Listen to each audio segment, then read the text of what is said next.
car mark. Nah, man, who do that though? Yeah. Go behind car marks. Why am I going behind car marks? Why we can't do it right here? Exactly. Why are you in my car? That's what I'm gonna ask. Because he got in their car. Why did they let Well, him that's in the the car? first one right Right? there. Why you in my No, car? you should have said, where's the car? Now we should have we should have met where the car was. Exactly. The Metropolitan parking lot was did. That would have killed everything. But they let him get in the car, and then he said, "All right, drive behind car bar." Well, you know what? He already knew he was doomed when he got in the car, so he figured might as well go all the way down. Right when he got in the car, sat down. They probably knew it was on then, and just, all right, whatever, let's do this. All right, let's go behind the building. Yeah. That makes sense. Yeah. You in my car, that just makes sense. But his friends got their gun. They feel confident that that's gonna happen to us. We got a gun. It just makes sense, man. You let a stranger get in the backseat of your car where they have a position of advantage. They're behind you. And then you do it. You do what they do. You didn't have a choice. And you got a gun. First off, when you got in the back seat, click, click. What's up, player? Where the car at? How about How about we rob you today? I Exactly. mean, really? You go get in the... Now, but let me see your wallet. Let me see your ID. Yeah, first off, if you finna get in my car, you gonna jump in the back seat? Right. I'm playing. Get your ass up in the front, I'm gonna get in the back. You ain't finna ride in the back seat on me, player. Yeah, that's crazy, man. And a principal, educated man. Educated man without common sense. Yeah, he lucky and dead. Yeah, that is true. I got the big man mic though. I got a meeting at 12:30, so I'm gonna stick around for a little bit. Hey, what's happening? Welcome to the show, Black Focus Radio, Our Issues, Our Solutions, Our Voices. 855-525-5683 is the number. That's how you get in touch with us. If you want to talk on the show, they say I don't give the number out enough, so I'm trying to give it out more. You are welcome to call this show. Do not let, just because Robert is a big old hulking, menacing type guy, don't let him intimidate you, okay? And just because Roselle, kind of walks, quietly, he's kind of like a ninja, don't let him intimidate you. You can call the show. So let me give you the number again, 855-525-5683. We like to say our issues, our solutions, our voices. We got a lot of stuff to talk about today. But before that, obviously, we do Black Facts. But let me welcome my co-host to the show. Hey, Robert, how you doing? Well, what's up, big boy?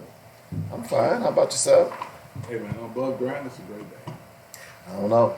I was thinking about, what's the name of that movie, Riddick, when he went to that planet, and if you went outside...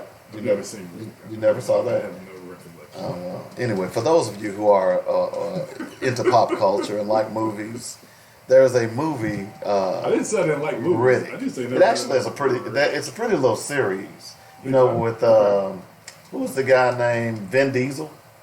And anyway, they go to this planet, and it's like a volcanic planet. All right, and certain parts of the day you can't go outside. You know what I'm saying? So kind of like being black in the hood with police come around. Well, yeah, you do. If you go outside, it's so hot. I'm trying to make a point here, Rob. Okay, my bad.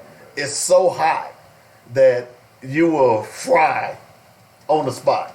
So there's a scene in one of those movies where a guy decides that he's going to kill himself, and he walks outside, he catches on fire. So I say all that to say that it's like that here in Little Rock today. The heat index is going to be close to 110, and some places in Arkansas it'll be as high as 115 degrees.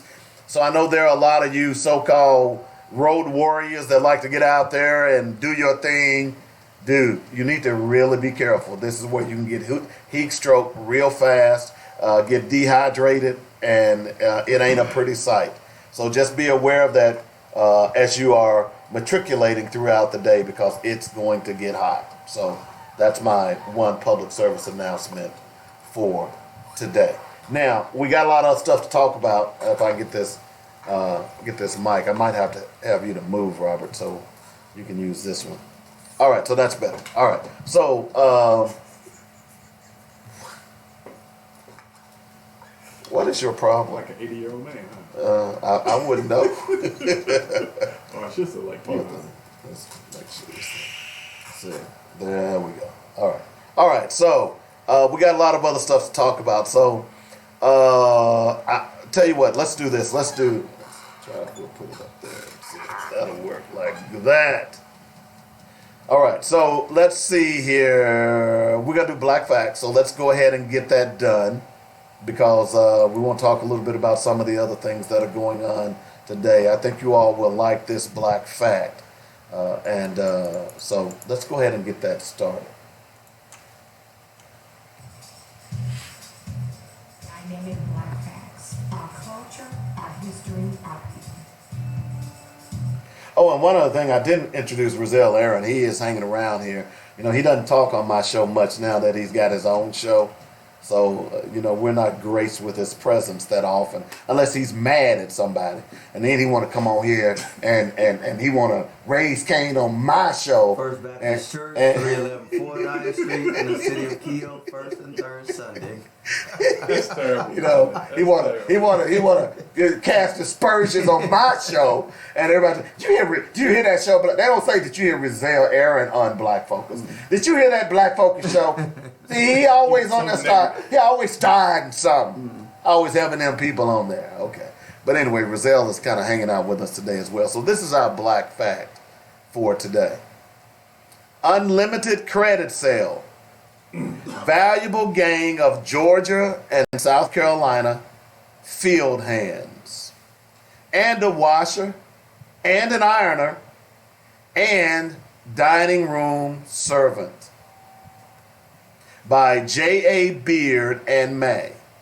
J.A. Beard was the auctioneer. Saturday, February 23rd, 1856 at 12 o'clock. Will be sold at auction at Banks Arcade without limit the following described slaves. Mary, 18 years old, a field hand. Harriet, age 21 years. Don't know what this means, but it says do-do, D-O-D-O.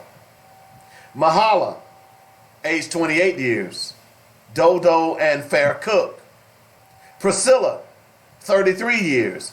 Dodo, dodo. Don't know what that is. Lewis, 24 years. Wagoneer. Edmund, 26. Brewer. John, 22. Dodo.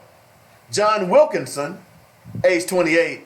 Number one dining room servant. Sam, age 30. Field hand. Wagoneer. Elizabeth, age 20. Fine washer, ironer, fair cook. Mary Jane, 22. A good field hand. Lydia. Burrell, 23. Number one field hand. Willis, 23. Extra number one field hand. Phoebe, age 23. A number one French and American cook. A good washer, ironer, and her child Mary is 3 years. Friday, age 24, cotton field hand, slightly ruptured. All fully guaranteed against the vices and maladies prescribed by law. 12-month credit for approved city acceptance and endorsers, with interest of 7%. Acts of sale before William Shannon, Notary Public, at the expense of the purchaser. The slaves can be seen by applying at the office of the auctioneer. And that's our Black Fact for today.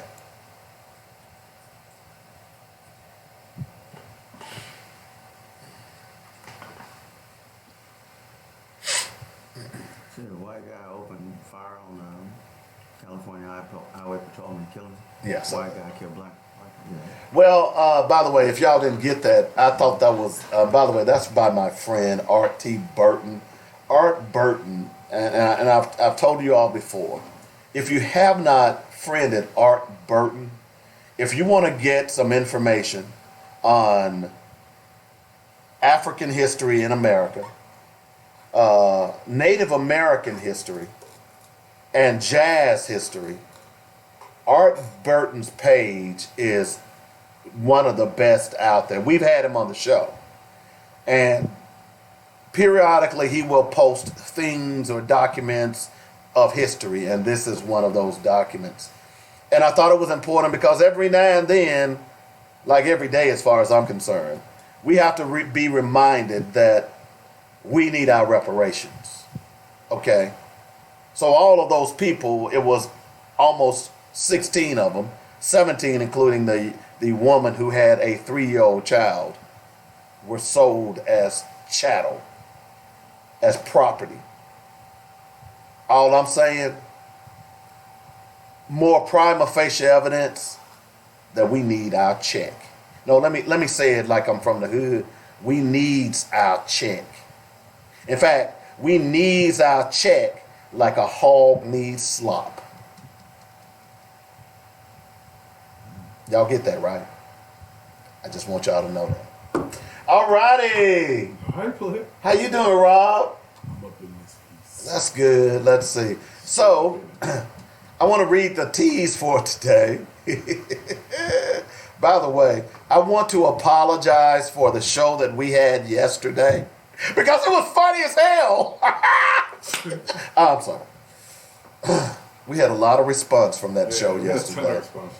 I'm going to cut the show up, hopefully, and at least play back some of the audio that we had yesterday. And those of you who was not with us yesterday. So as you know, Shai Wertz, who was the starting quarterback for Georgia Southern, then wasn't the starting quarterback, now is the starting quarterback, was arrested July 31st for speeding and cocaine possession. We learned that the police in question who arrested Shai said that bird poop was actually cocaine. All right. And then it came back that it wasn't cocaine. So we took it upon ourselves to call the local authorities in Saluda County, South Carolina, to ask questions as to whether or not these 4 idiots, because there were 4 of them eventually, who decided that bird poop on a car was in fact cocaine, are they still employed? Yeah, I saw that video and I listened to the dash cam video and footage, and it just Thank you. you know, yeah, sometimes Thank you. That's nothing to say. yeah. I mean, the guy says, I promised to God it's only bird poop. I tried to get it off, couldn't get it off. Yeah. And the people that don't know what was happening or hadn't seen the video, I was just amazed at the behavior. If you watch the police officer's body language as they go back and forth from his car to the police car, you can tell how much confidence they had that they had another black dope dealer. Yep. And these police officers, if you notice in the video, that after they walk away from him a couple of times, they walk away with these little grins on their faces, as if they just scored one, hey, we got one. And then to listen to them argue with this man about bird crap. And then that their test said, well, the solution turned pink, so it's dope. Did the solution really turn pink? And if so, let me see it. Yeah, and if so, if it really did, then I'm concerned about every person that gets arrested because they tested their dope with that test kit, man. Well, what you don't know, the other side of that story, Roselle, is that those test kits have been investigated, and throughout the country, 1 out of 2 of them fail, and that investigation goes all the way back to 2015. So we actually called the Saluda County Sheriff Department and asked them. You should play the tape. Well, I don't have it chopped up. Okay. I haven't had time. I've been busy. But we actually asked them about it, and I'm sorry, but I'll just be totally honest. I'm trying to get this Little Rock Central broadcast together, so that's where That's your focus. I've been focusing on that. So I'll get to that other stuff later. But anyway, we asked them whether or not they realized that those field tests were invalid, and they couldn't answer that. But I think the funniest was that when we actually called one police station, which was the wrong one, and we brought up the fact that it was about the bird poop cocaine case, and you could hear the police officers laughing in the background. Because they was like, this ain't us. That's Saluda County. That's Saluda. Right away, that's Saluda. And then, of course, we called the animal rights organization there because we felt we were concerned that there were birds flying around snorting cocaine. And dumping on cars and getting poor black men arrested. And oh man, well, we need to call back because we didn't get it. But it was hilarious. It really was. So we'll play that back as well. But here's the tease, and I wanna bring up something because we talked about it a little bit, and I talked about it a lot on the show. But well, let me just read the tease first because I think the tease says what I've been trying to tell people. And when we think about what's going on in China right now, and when we think about what's going on, let's see. So the tease says, today on Black Focus Radio, we know that the NCAA blinks. So you still don't think there is power in protest. It's happening all around the world. There is power in people, and it's time to realize the strength. Stand up. The revolution is being broadcasted. Okay? So my point being is, right now in Hong Kong, China, the Chinese who live in a communist country, I know quite often we tend to believe that Hong Kong is not in communist China. It is. It's probably the most democratic area of China. In fact, it is. Over the weekend, and even today, protests in China have shut down the airport for 2 days now. People have not been able to use the airport. Right. Okay. Now you say, well, why is that important? Because I referenced the NCAA controversy that took place last weekend. You all remember we talked about it, where the NCAA decided to make a rule that targeted a black man with no degree, although this black man is making millions of dollars and is probably the most powerful black man in professional sports. In fact, I would argue that he is. He being Rich Paul, that runs Clutch Sports under the auspices of LeBron James. I mean, I think sometimes we have these conversations like we're surprised about these things, right? Mm-hmm. But we're constantly seeing the rules change once we've learned to master them. Gotcha. Yeah. There's always a new twist, a new tweak that comes into the game whenever it seems like that we've started to master the game and we're playing by the rules. I mean, what kills me is when people tell you, play by the rules. Then when you learn to play by the rules, here they go changing the rules. So one of the things we have to be, I'm glad you said that. but we also have to be cautious about who we tell our business and how successful we actually are. I know we have to train up the next generation of our black children to move up and take our places, but a lot of times we broadcast too much about how successful we are, and when we do that, that's true. They're gonna do everything they can to shoot us down. Some people will. Well, in this case, and I'm glad you said what you said. Both of you all make valid points, but I think this was a little different, and I think you saw, depending on which side you're on, the empire strike back.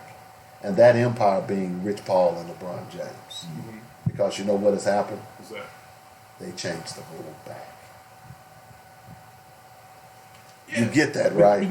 But again, but what you're talking about though, let me tell you why I think that is important. So you're talking about two black men who collectively are working together to make change, whether it be on the basketball court or off. Or off. Yeah. Exactly. They have a similar mission. And there's no way you can divide them, right? Because again, they may disagree on something, but we'll never know about it. Right. We'll never hear about it, right? And that's the kind of oneness you got to have if you really want to make significant change. Yeah. And we're watching an example of that. And I'll say this though, I'm happy for those brothers, but at the same time I'm fearful for them. Because whenever brothers like that start making moves, they end up dead. Because again, this is about basic economics. Everything is about basic economics. Always. And so when these brothers have figured out this game and they're starting to play the game better than the old cats who've been playing it. So let me give you some of Rich Paul's clients. Yeah. Okay. Go ahead. All right. Eric Bledsoe, John Wall, Ben Simmons, who just signed a 5-year, $170 million deal. Anthony Davis, who just signed a multi-million-dollar deal with the Lakers. Draymond Green, who just signed a multi-million-dollar deal with Golden State. And some guy by the name of LeBron James. Those are just a few of his clients. All right. So here's why this is important to me.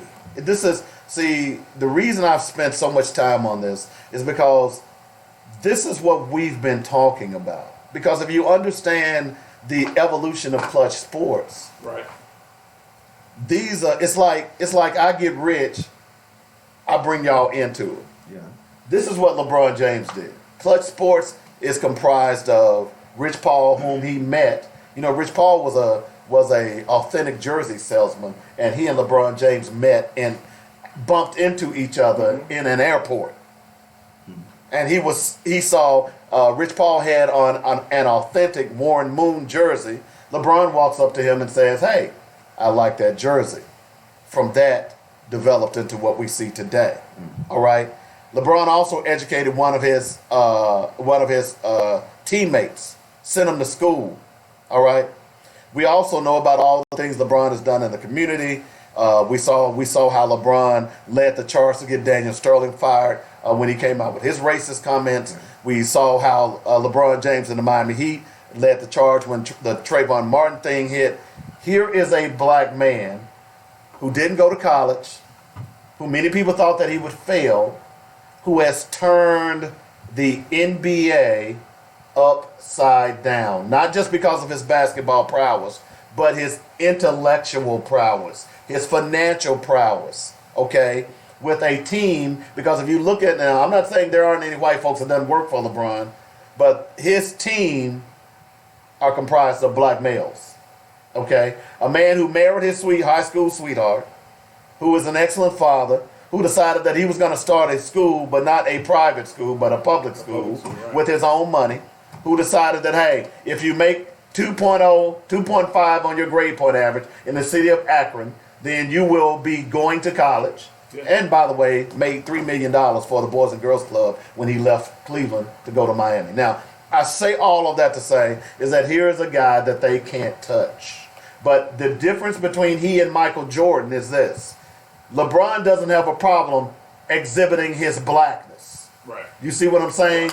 And traditionally, exhibiting your blackness has not bode well financially. Exactly. For brothers in the NBA. Exactly. However, with LeBron and his team, and I think another very key important point that we have to discuss is that unlike most NBA, NFL players, LeBron created his own infrastructure. He's not using the NBA. He owns his IP. Right.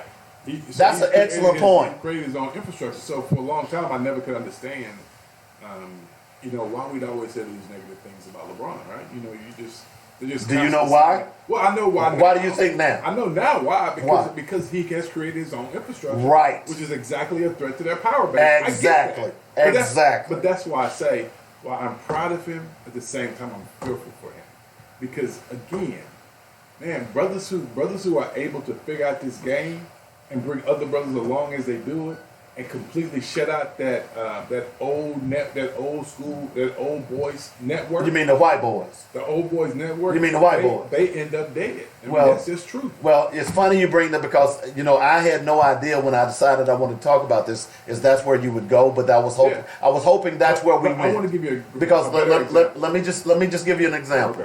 Okay. And excuse me, but I was listening to someone the other day about this very thing, and it was Dr. Boyce Watkins. And he said the very same thing, that, you need to be ready because they are coming for LeBron and Rich Paul. Yeah. Because these two brothers have too much power. Look, the NCAA does not answer to anyone. You get this, right? This is a club that they make billions of dollars, and here is a black man who every time they went up against him, they failed. So they decided that they wanted to go create a rule that would exclude one of his partners, which is really him, from talking to underclassmen unless you had a college degree. What they didn't anticipate is that you go down the list of billionaires who don't have college degrees. Right. It really speaks of elitism. Oh, Bill Gates, Michael Dell. Yeah.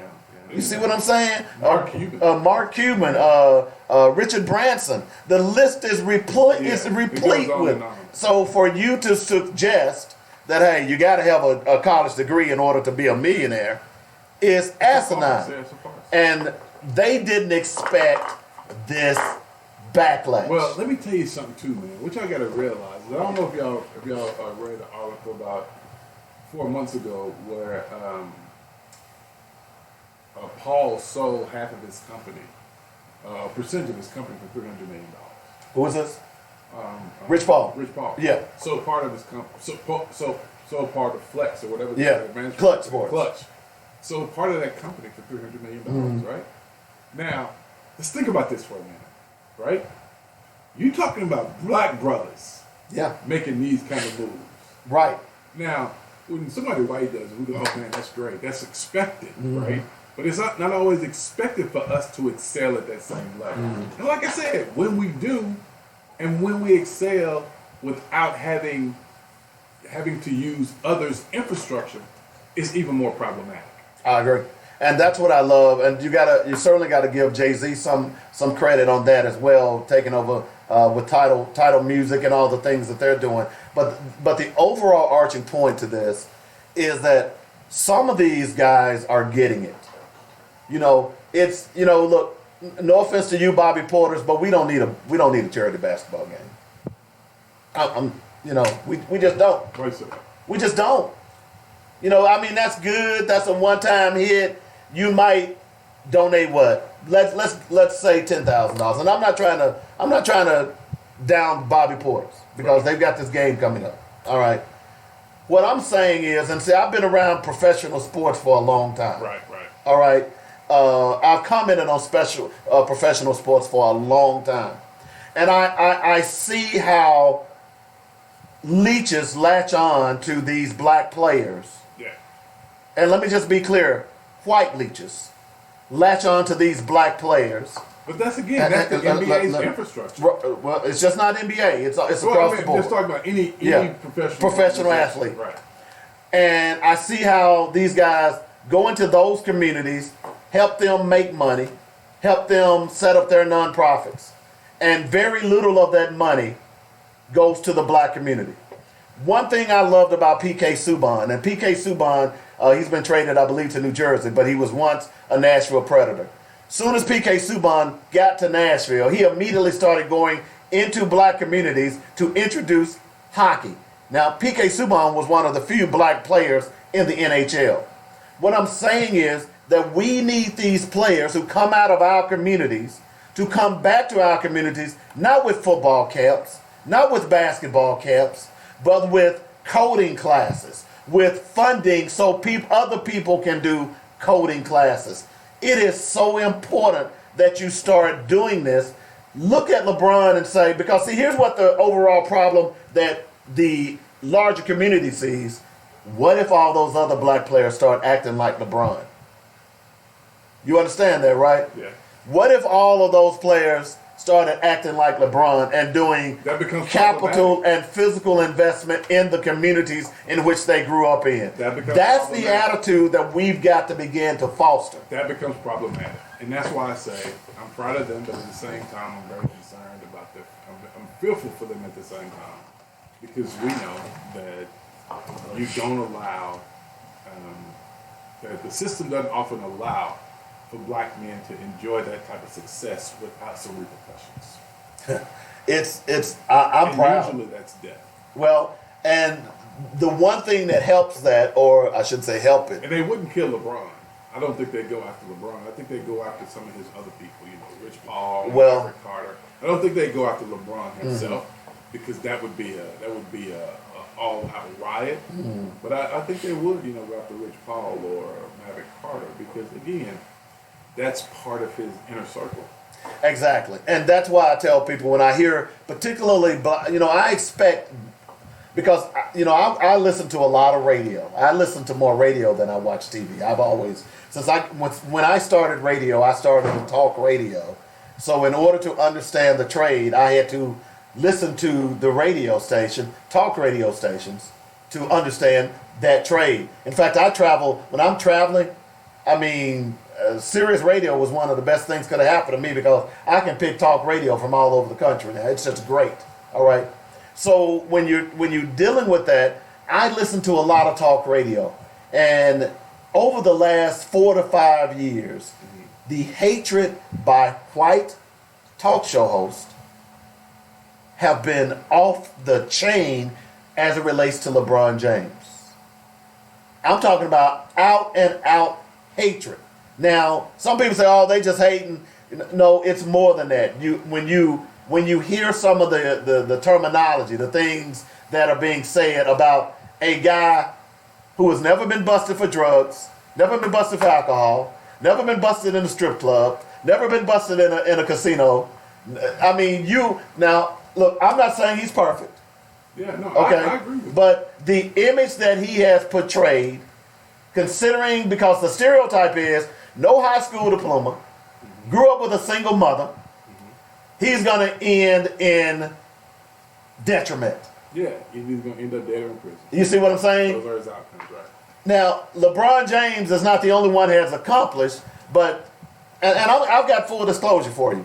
I remember when he was first coming out, I was concerned about LeBron. He was going to get all of that money.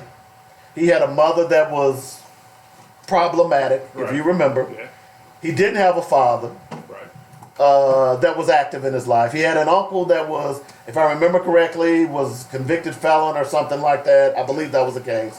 So there was no infrastructure around him per se. But it really was because apparently there were a lot of people who, coaches and things like that, who built an infrastructure. And clearly this young man has a great heart.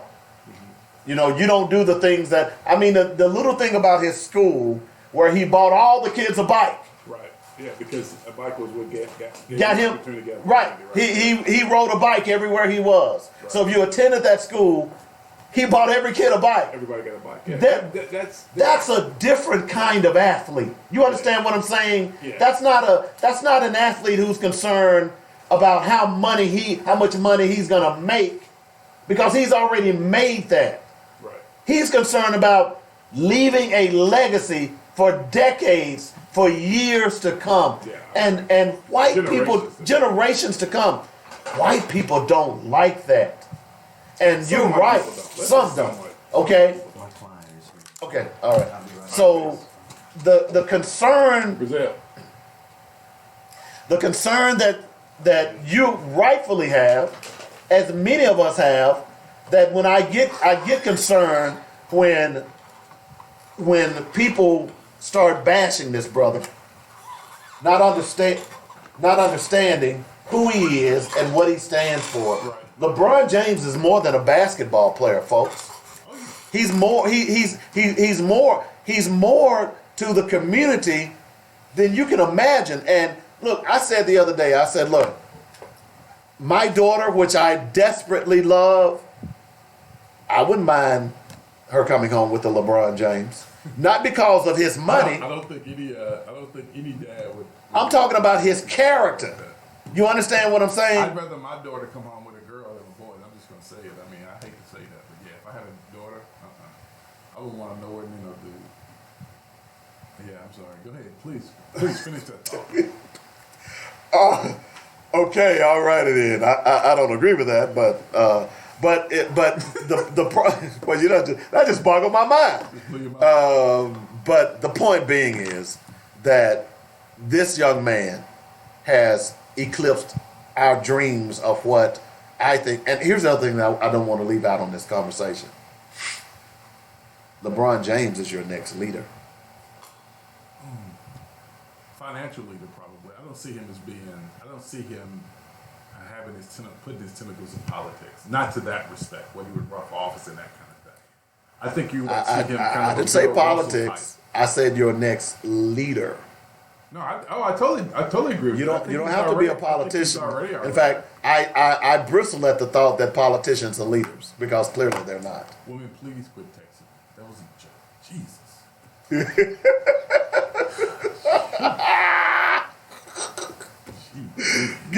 Get him, y'all. But I'm saying this guy, when you look at someone who has, because number one, he has the finances. He also has the, he certainly has the gravitas.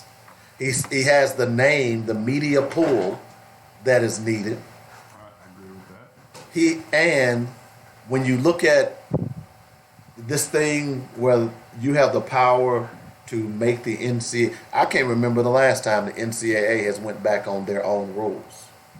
Think about it. See, that's the key here. That he has that much power, that he elicited, and we talked about this a little bit, but I think the concern for them was when Chris Broussard started coming out yesterday as well. I think when Chris Broussard said y'all didn't get HBCUs, that changed the game. You see what I'm saying? And if you get a guy like LeBron saying, just imagine. But LeBron has already been saying it. Chris Paul and LeBron, but Chris Broussard and LeBron are really cool. Exactly. And if you got Chris Broussard saying that, then just imagine when LeBron comes out and says, screw the NC2A. But think about it. If he said that publicly, yeah. I know what you're saying. I don't mean to interrupt you. But if he said that publicly, it would definitely change the game. I'm saying if Broussard said that publicly, and you're right, I do believe he and LeBron are friends. Yeah, they're tight. They've had these conversations in private. Would you not agree? Oh, yeah. I mean, who wouldn't want to be a part of LeBron's inner circle? You hear what I'm saying? No, I'm with you completely. So they've had these conversations, and for Chris Broussard to get on Twitter yesterday and come out and say what he said, yeah, that was good. I think this is what I'm saying. We're beginning to see a game change. I think. I totally agree. I think. I don't know, but I because LeBron is a different breed. Let's see what comes from this, right? Because that rule change I thought was significant. It was a shot across the bow. Exactly. Letting you know, here we come. Right. Get ready. But again, what makes it so great is that LeBron took the incoming and his crew, and they shot back. Yeah. Well, not only that, then also where you see where the judge rules that the NCAA, either you got to play these players, you got to do something players Right. to piss and get off the pot. Right. I mean, the NCAA, I would like to think the NCAA thought, well, we can't fight LeBron and the court. That's just too much. That's just too much. We can't fight both of them. Well, you make an excellent point on that ruling as well. But and look, and I know we're talking about a sports icon, but again, folks, this is bigger than sports. Because you think about it from this perspective, how many professional athletes do you know off the top of your head that have come from the Central Arkansas area? I know personally. I mean, just by name. I know 4 personally. All right. Well, you don't have to know them personally, but just by name, who are they? Sydney James. Sidney James. Sidney Moncrief. Okay. Keith Jackson. Keith Jackson. Leslie O'Neal. Okay. And James Rouse. And Those are James the ones I Rouse. know personally. Okay. That I can actually say I know. Darren McFadden was another one. Yeah. Well, I don't know. Yeah, well, I'm just saying. I see what you're saying. That I'm not just. They don't really count to me if I don't know. Well, I'm just saying. That's all. I'm trying to make a point here. Will you just follow along? Jesus, get him, women, get him. But I would argue, just off the top of my head, all the ones you named were black, right? Mm-hmm. Where's Bobby Porter's from? Oh, he's from Little Rock. He's from Little Rock. He's from the Central Arkansas area. He's from So all of the top athletes that we've talked about are black. and let's say if we could name 10 of them, I'm pretty sure there's at least 10. Think about this. Think about if all 10 of those athletes had reinvested monies into Little Rock in various ways. Well, now, I'm not. they have, though. I'm not But- saying they haven't. Don't get me wrong. But you talk about very deliberately and very specific. And targeted investments. Okay, because look, Keith Jackson with the Park program. From what I understood, I wasn't here during its heyday, but it did a wonderful job with inner city youth and so on and so forth. So I'm not saying they haven't did some types of things. Right. But I'm talking about targeted investments for like economic development, coding classes, things of computer technology, summer ACT prep during the summer, those types of things. Think about. Hang on. Before you go on, I'm saying that when you look at, I would argue, would you say that between those 10 individuals, there's been at least $100 million made? At least. More. I'm just saying at least. Easily, yeah, at least. Okay. But again, so I think sometimes we expect a lot of our athletes, and by that I mean, I'm not saying these guys aren't intelligent, because these guys are very intelligent. That's not what I mean. Right. But when you start talking about the issues of the community, right? A lot of these guys aren't conscious of those issues. And what I mean by that is, yeah, you understand that your neighborhood's broken, right? But even though you have the financial wherewithal, I think Torrey Hunter's an excellent example of that. Yep. Some of the We stuff forgot he's about him. doing, some of the stuff he's doing in Palm Bluff. Yeah. I think he's an excellent example. We try to reach out and get him on the show Yeah, I too. think he's an excellent example of being able to identify an issue in his community and address it financially, right? Now, other guys haven't been able to make that transition. I'm not faulting them for it, but it's just not everybody sees the community, and sees its problems, and also sees a way to address it All right. So economically. I follow you on seeing a means to address it, but if you grow up in that community, you know it's problems. Yeah, but that's what I said. A lot of guys can identify the problems, but it's hard for them to find the financial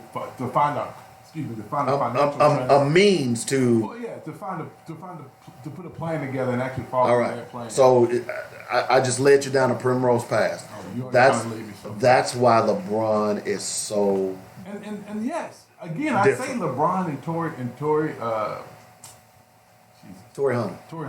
LeBron and Torrey Hunter, and Marshawn Lynch. I think those guys are really unique because of the way they identify issues within their community and the way they go about addressing them. Okay. Right? Right. Now, the only difference is LeBron, however, is a more dangerous figure.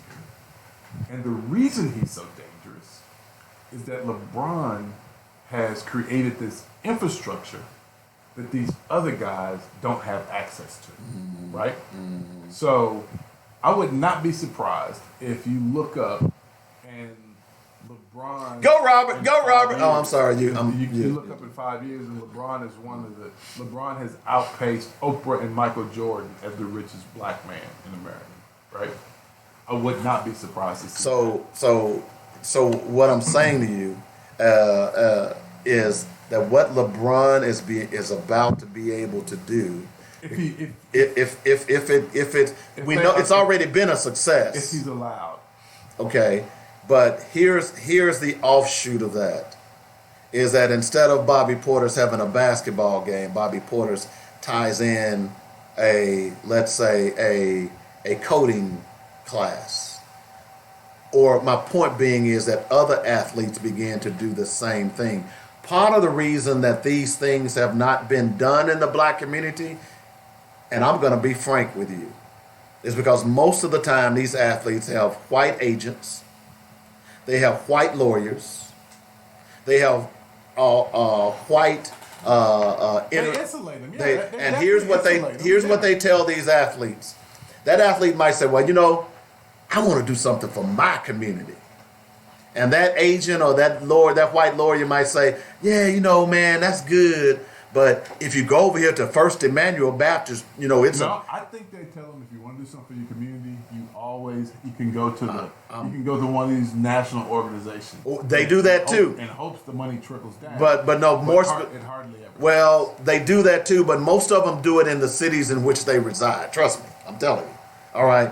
But what these agents do is they steer them to white organizations to put on these benefits, these nonprofits, as opposed to saying, hey, why don't you set up a nonprofit on your own?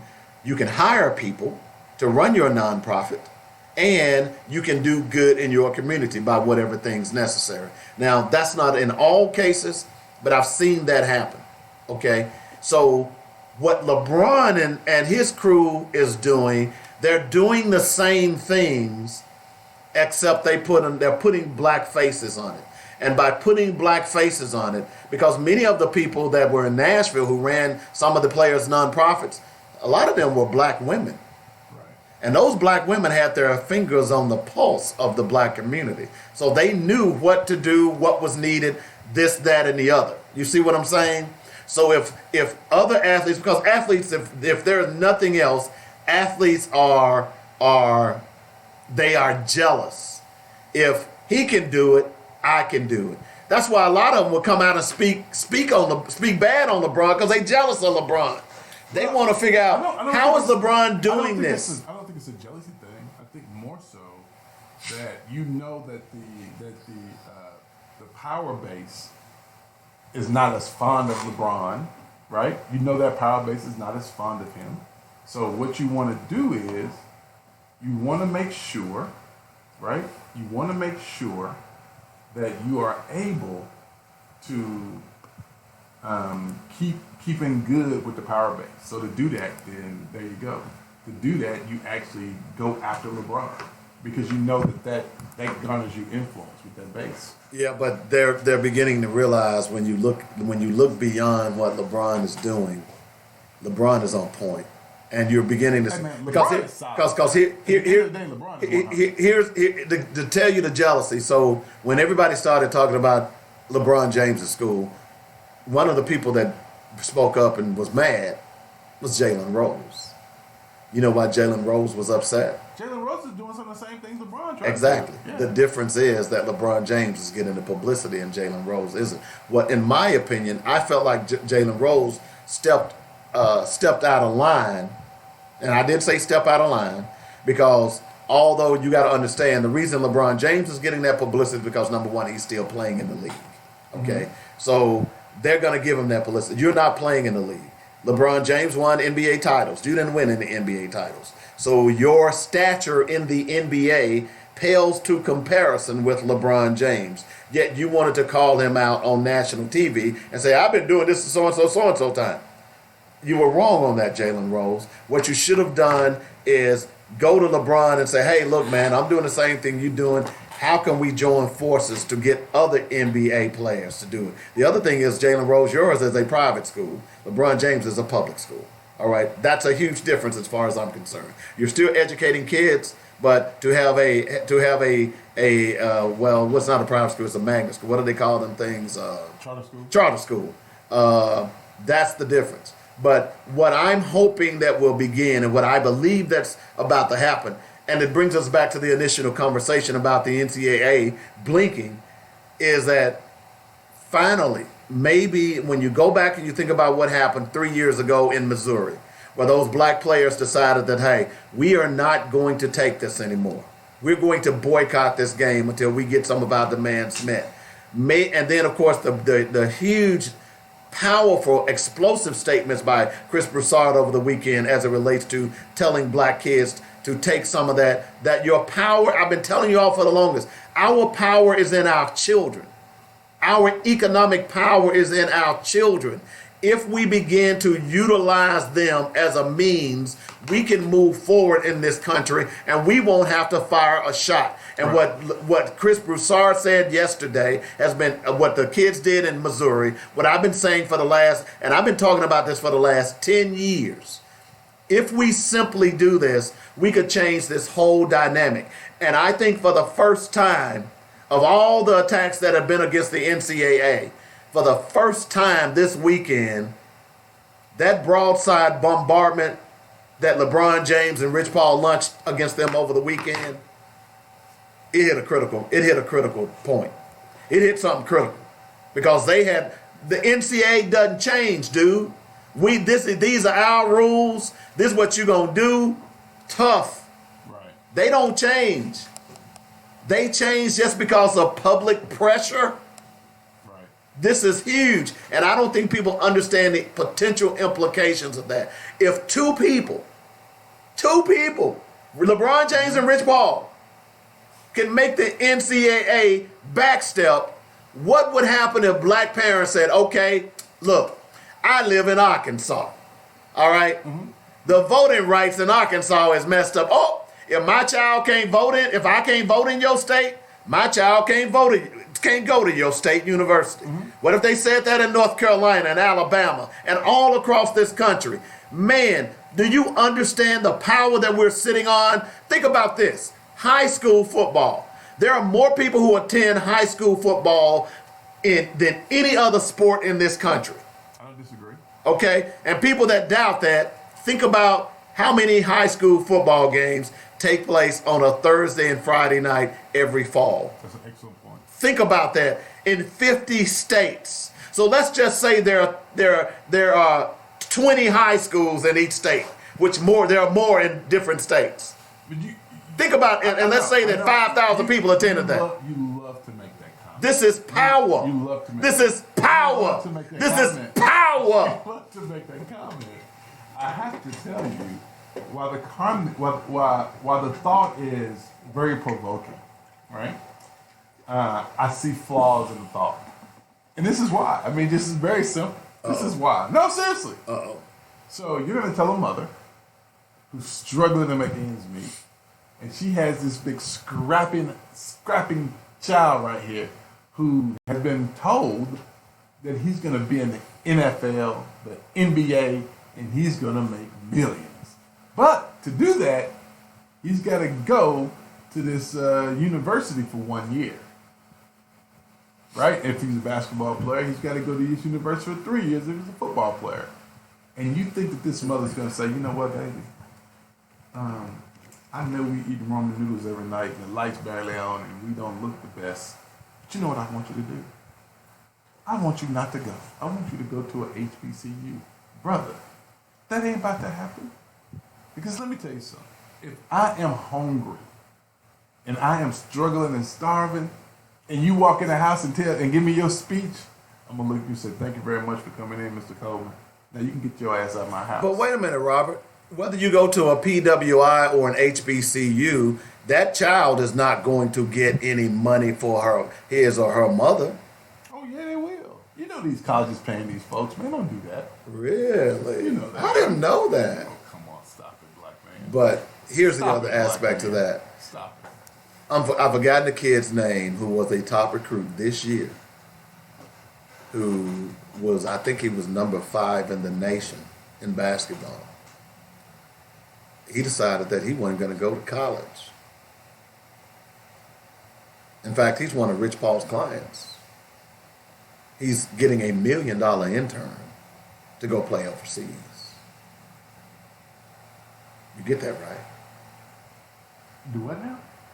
He's getting He's a football player? He's a basketball player.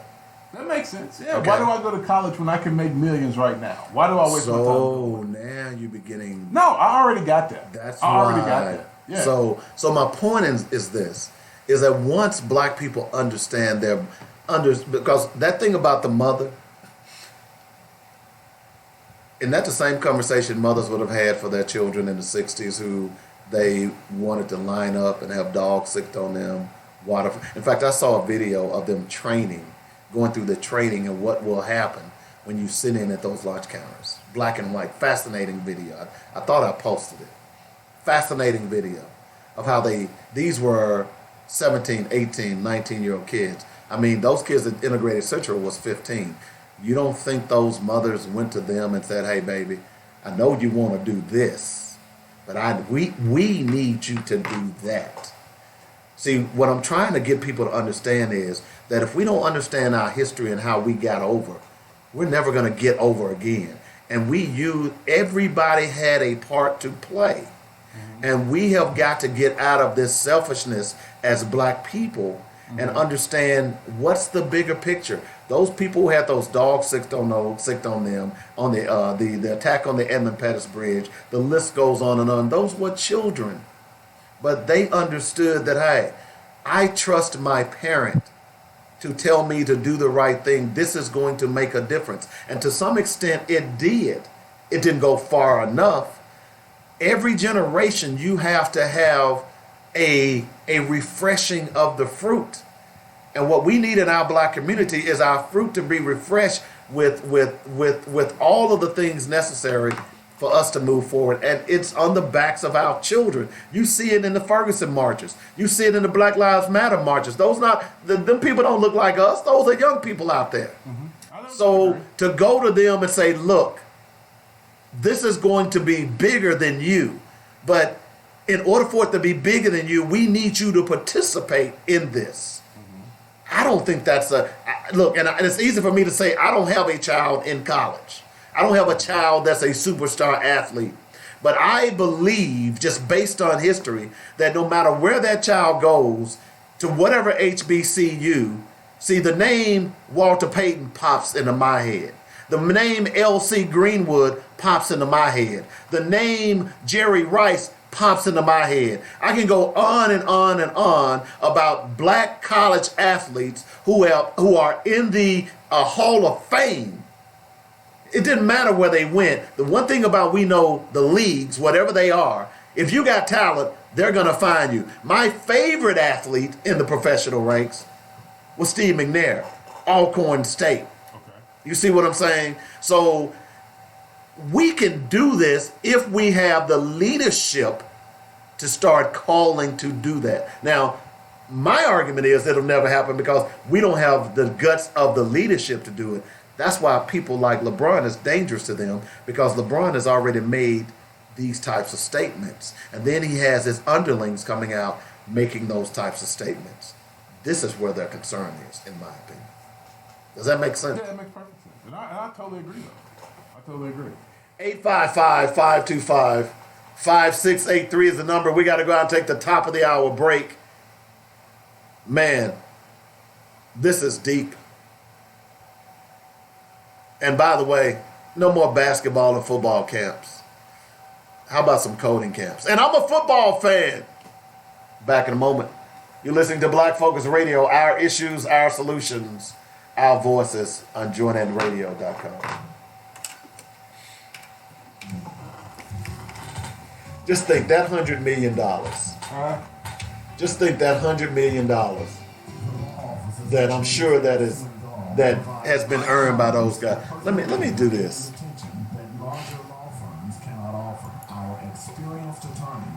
And I know James Lofton at one point lived in Little Rock. Really? Yeah, he lived on, believe it or not, 19th and Pulaski. And they play for the Green Bay. In Buffalo? Yep. Why did he live? What the fuck he live in Little Rock? He had some family ties here. He lived, and the reason I know because my step parents lived up the street on Pulaski, and we'd always used to go by his house. What is the other guy that played for Green Bay? His son lives here.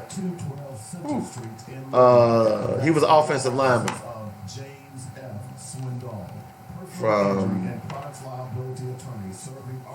what was his name?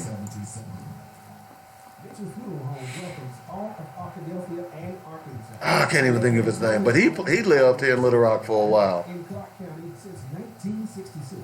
At Mitchell Funeral Home, they understand that the funeral is a celebration of life and legacy. So the entire staff takes great pride in the caring, personal, and professional services they provide. Cremations, funeral planning, burial policy, life insurance, notary, and monument sales are just a few of the services they offer.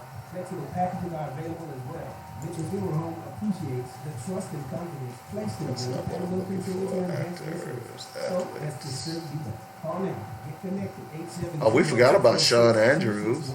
That's He's from 870-246-2611. He's from Maryland. Click or come by. MitchellFuneralServices.com. Don't wait till we need it. Call us now. Let's walk through this together. 870-246-2611. It's quality you can appreciate and service you can depend at Mitchell Field. Lou Brock. This is Alvin from the News 4317 East Broadway in North New York. You still have the green top at your very next stop. The same great service for marijuana. Give us a call. 501-663. Willie Davis. Or 664. Mike Conley Jr. Those guys are from Arkansas. They're from. They played at They played at Arkansas colleges, but they're not from Arkansas. You know what I mean?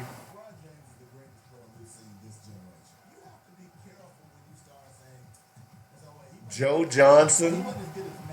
What was I've said Darren McFadden, Sidney Moncrief. I mean, there's a huge list of these. Arkansas has had a lot of professional athletes.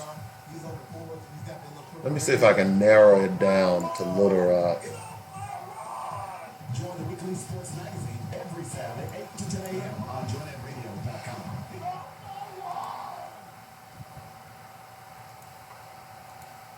got it.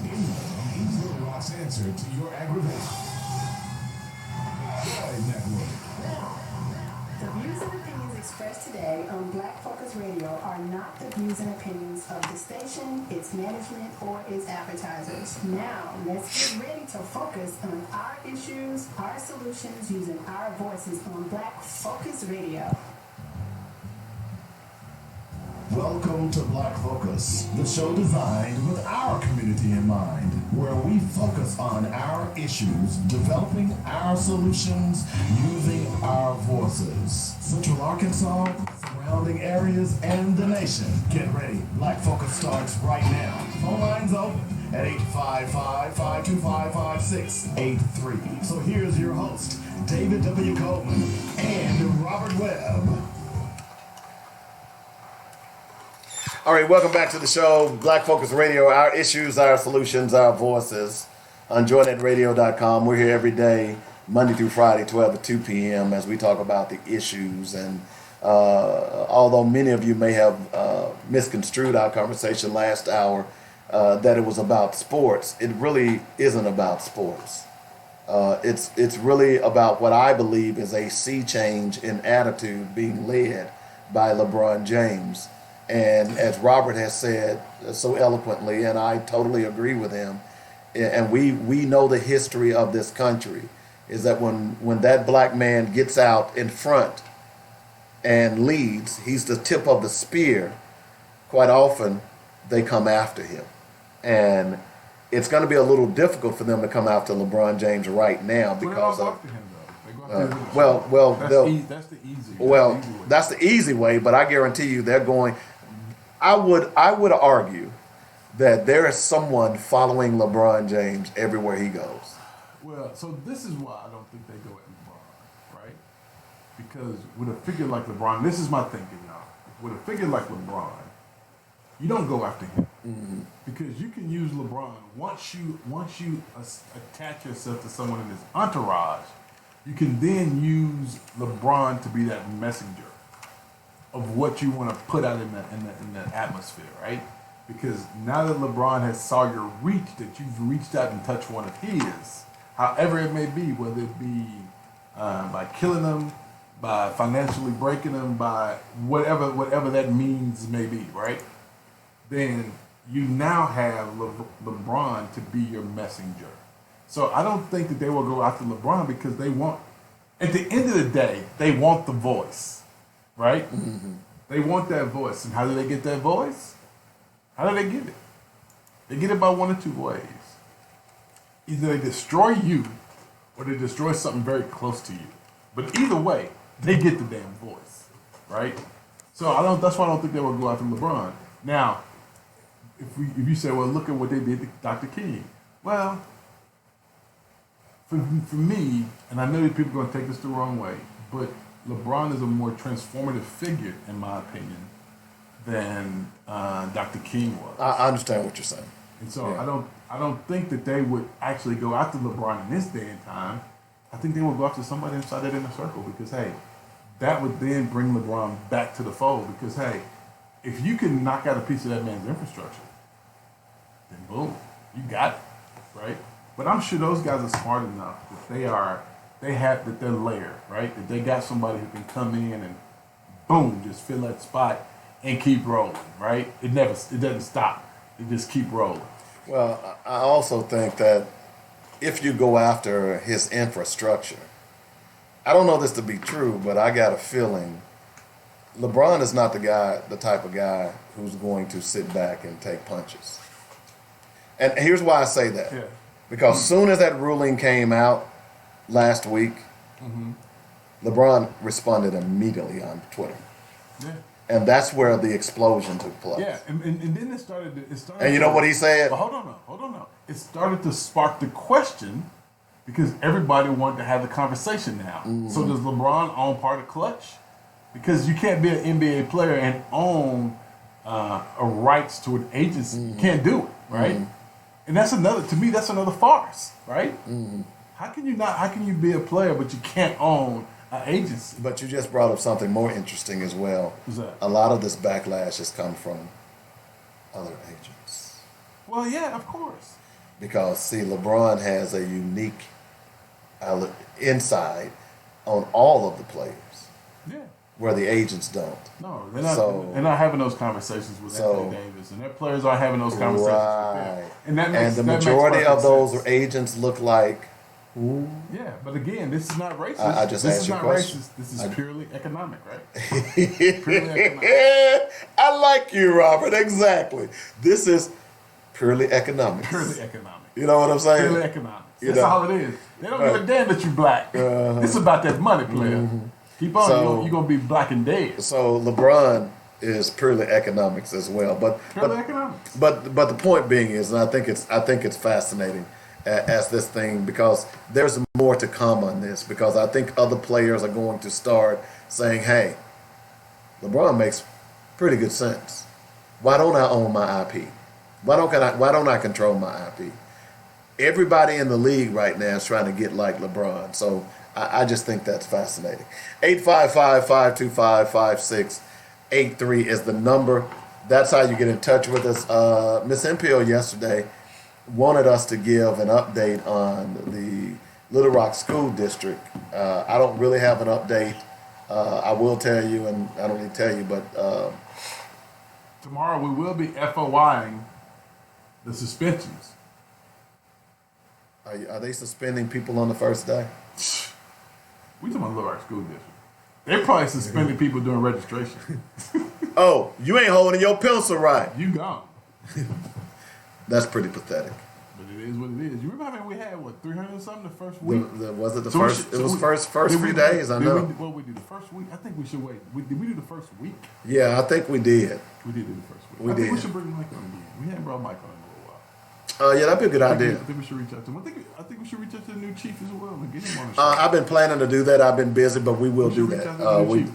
Let's see if he's anything like that other idiot. I hope not. Well, it's pretty clear he's an idiot because he's catching hell up in Syracuse. Yeah. He's catching hell up there too. So it's pretty clear he's an idiot. But as far as school started today, of course, you got some new rules. You can't go up to the school with a baggie on your head and all that other stuff. And I've been at some. Why can't you go to school with a baggie on your head? No, you can't. Flip flops. You gotta come presentable. Come up there, and some of the women show up with size 38 double D's with no bra on. Talking about teachers? Well, hopefully if no. they're teachers, I should have went to that school. No, they got a dress code. It's not the I teachers. should have went to that school with their teachers. But and then of course I was laughing at some of the memes over the weekend where they were telling if you show up to my back to school bash with $300 weave and fancy shoes on and stuff like that, you can't have a back to school bag. I thought that was pretty funny. I have never understood that. So let me tell you why I've never understood that. So when I was commissioner on the Housing Authority, the white board members would make reference to the cars they would drive up in. Mm-hmm. And my thinking was, okay, because they're on housing, should they drive up in a hoopty? I mean, they have kids. Mm-hmm. Don't their kids deserve to be in a nice car that has air? I mean, I don't understand that. I mean, really, that really confuses me because just because somebody's on housing, are you saying because they're on housing they don't deserve to have a decent car to drive their kids around in? No, I don't think that's what they're saying. I just think that your priorities are misplaced. How so? You can still have a nice car, a decent car, but if you're driving up in a Mercedes, Exactly. That was this lady who drove up. you know, that's different. She drove up in a Mercedes. But hold on now. I think it's important that we understand. This was in 2010. The lady drove up in a 1996 Mercedes. It wasn't brand new. But to you, you knew that date. Yeah. It But wasn't a to new most car. people, they don't Yeah. Come know on, the man. model. They just Come see on. that emblem. Come on, man. Don't do that. Because people act like they're driving brand new cars. So let me ask you something. Yeah. If I drive up, let's say I go out and buy a Corvette, Okay. a 1995 Corvette, Okay. and I tool around the city in a Corvette. You probably paid $7,000 for it. Maybe Depending on what kind of shape it's in. Exactly. Okay, so it's not worth a lot of money, but you know what only people see The Corvette. is a Corvette. Yeah, I get that. It's not my fault that people are ignorant, right? It's not my fault that people are ignorant. What am I supposed to do? So, because people are ignorant, I'm supposed to take my kids in a hot car and we're supposed to ride around in the heat? I mean, really? I mean, these are the things I talk about. These are the images of some white Let folks, me give right? you another story. Okay. Now it's it's no longer there anymore. But if you can remember, right past, it's so bad. I've driven I-40 so much, I can go to sleep, wake up, look at the terrain, and tell you where we are on I-40. I've been on that interstate that much. Okay, you know, commuting from Nashville to Memphis to get Little that, Rock, yeah. back and forth. I get that. Right outside of West Memphis, if you're going east, you know, there's the turnoff where you go 55 north to St. Louis. Then it curves to the right, and then right over there used to be a clump of houses. Yeah. They were shotgun houses. Right.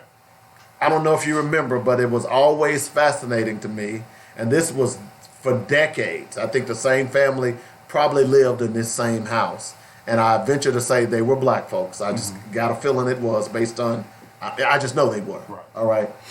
And you saw the evolution of their cars. Right. And there was always a late model car parked beside this house. Right. This wood broke down shotgun house that really didn't look livable except you saw curtains in it and you knew people lived there, and there were like 3 of them right there, and the back of them was a field, and it actually reminded you of the old slave quarters to me. All right. Yeah. But over the years, there was all kinds of late model, brand new vehicles. And I made it a point that every time I went to Memphis or that back and forth, I would always look to see, and that's why I can remember this, what type of cars they were that was at these houses, because it was anathema for you to be living like that, in my opinion, but always having a late model car.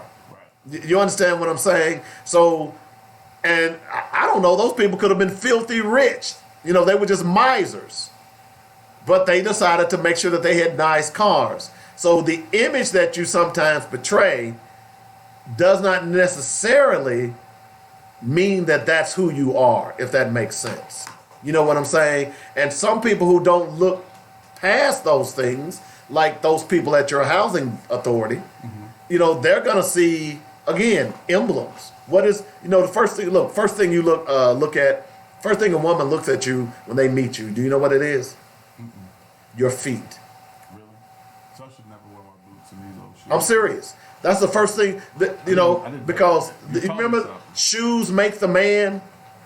I've never heard that. I'm just saying, I've never heard that. you know. So the first thing I look at a woman when I meet them for the first time, believe it or not, are their nails. Okay. You know why I do it? Because I used to run a nail salon in Memphis 20 years ago. So is that why you look at the nails? So, but I always look at your nails. I'm trying to think what's the first thing I look at when I look at women. Let's move on. It might not be good to have that. Oh my goodness.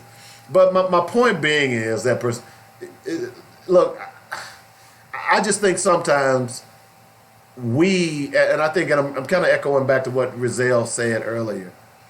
We echo or we broadcast. I'm a hair guy. I just realized that. Okay, there you I'm go. a hair guy. I just realized that, Dave. We typically broadcast in our community what we're going to do, as opposed to just keeping it to ourselves. That's true. You see what I'm saying? And I think sometimes to that because I agree, those parents deserve, their kids need to ride around in air. Yeah. You know what I'm saying? We don't know how they got that car. It could have been an heirloom. Right. You know. But again, the assumption is always made that, and let me tell you something that's really interesting. So, what I learned during my tenure in the housing authority is that there are a ton of people that the housing authority only pays $1 of their rent, right?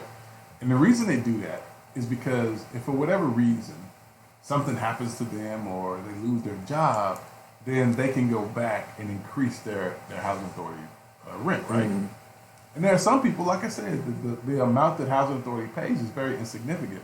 It's not like housing authority pays, $600 for everybody. There's some people that pay $250 for. There's some people that pay $150 for. The amounts range. Well, they're subsidies. They vary, yeah. Right.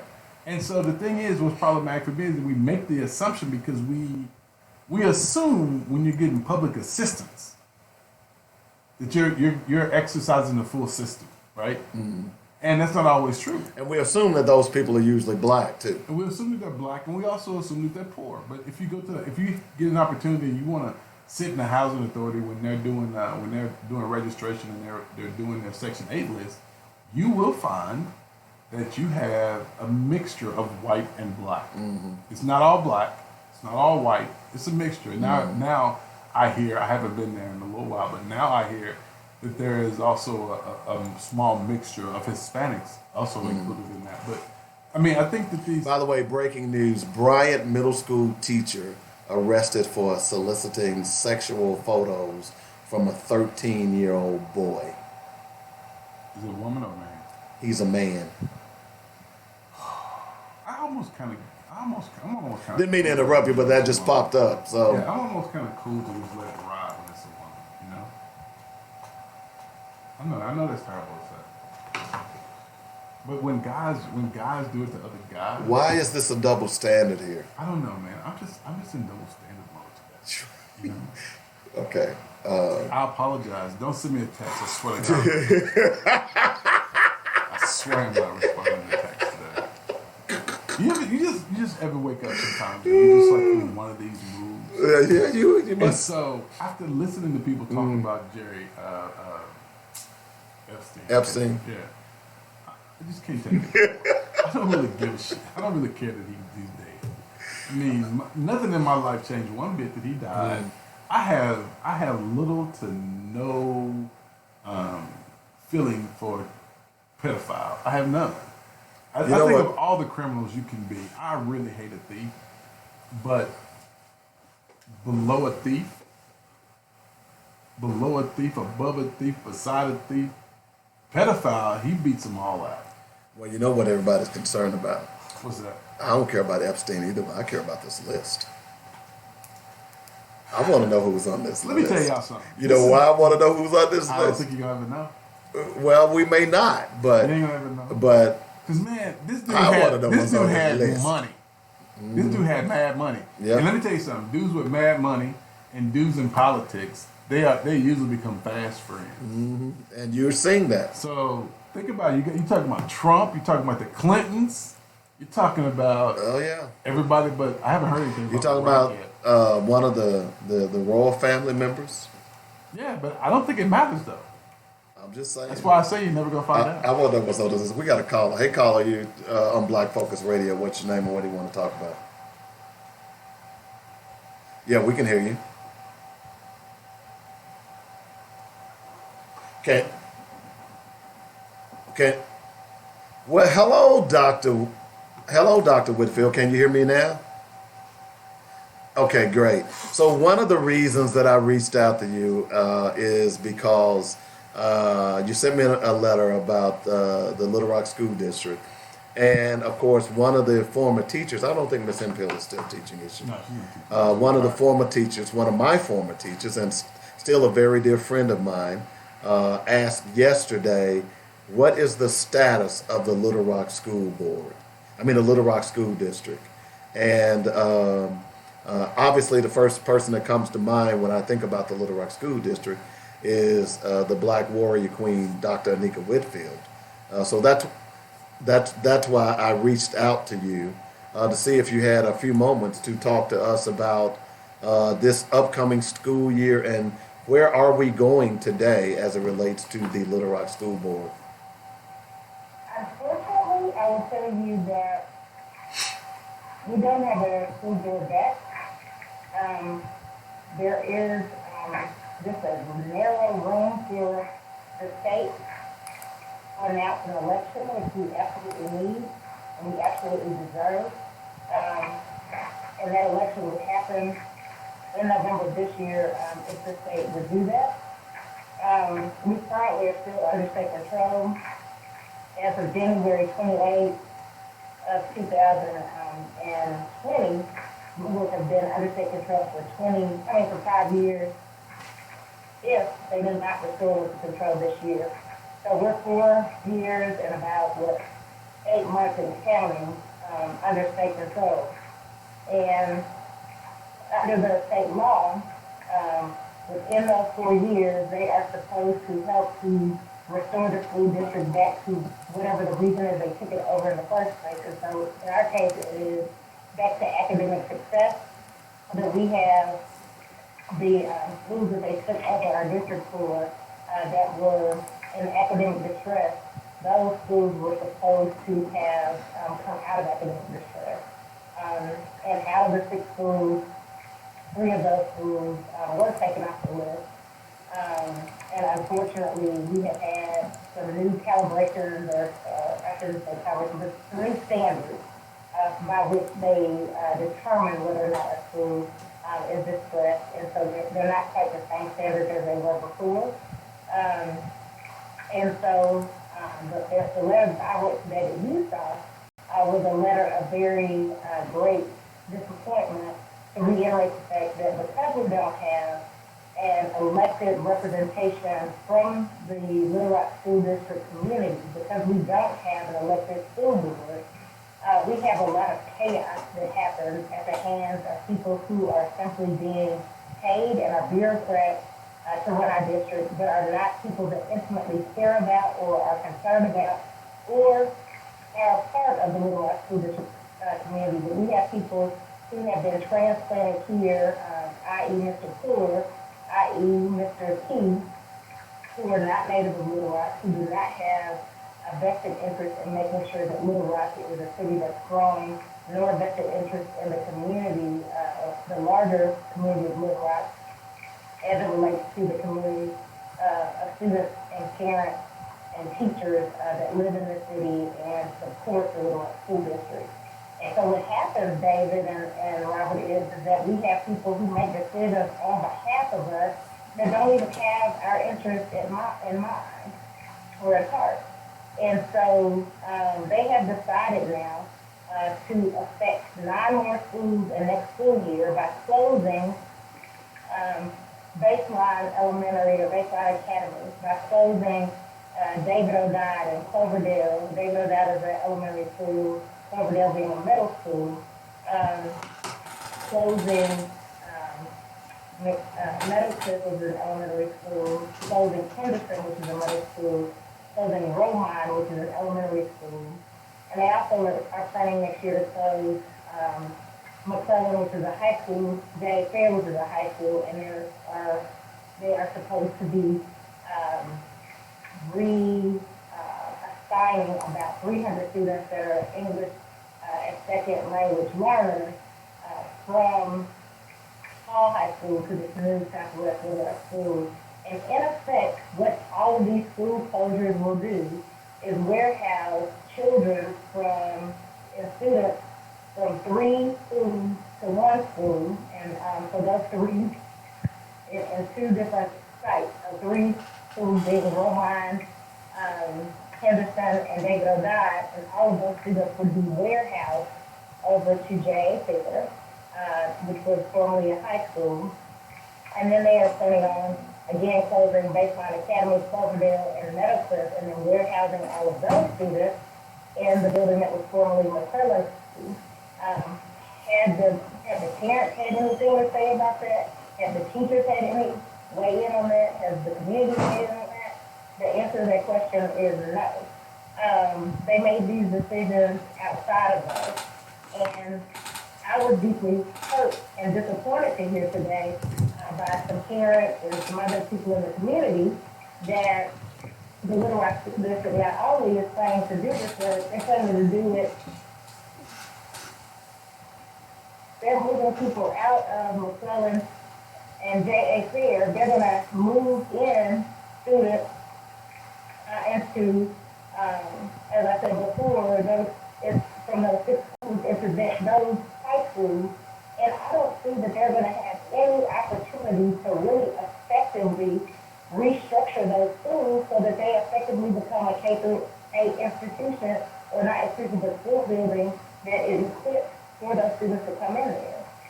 So high school students, their classroom desks are higher than elementary students and middle school students. Their restroom facilities, recreation facilities, I mean, all of those things have to be changed out. And you don't want to just rush that in within a 2-month period of time or 6-week period of time over the summer. And so it's clear to me that Mr. Poor and his administrators are just doing things to us and not with us. And I consider that to be violence and abuse. We're hoping that the Little Rock community will not be silent, that they won't just wait on, as you described me as a warrior, they won't just wait on the warrior to come out and not only the noise, but initiate action, but that some of the parents will come out and stand alongside and even initiate themselves some action, because this is happening to our children. These attacks, this abuse is happening to our children. Dr. Whitfield, let me ask you a question, because I think you make an excellent point. I mean, you've been on the front lines of this for quite a long time, certainly even prior to me moving back to Little Rock. And at some point, I would think that you continually making these points and standing up for the community, that the community would start saying, hey, wait a minute, we need to start paying attention.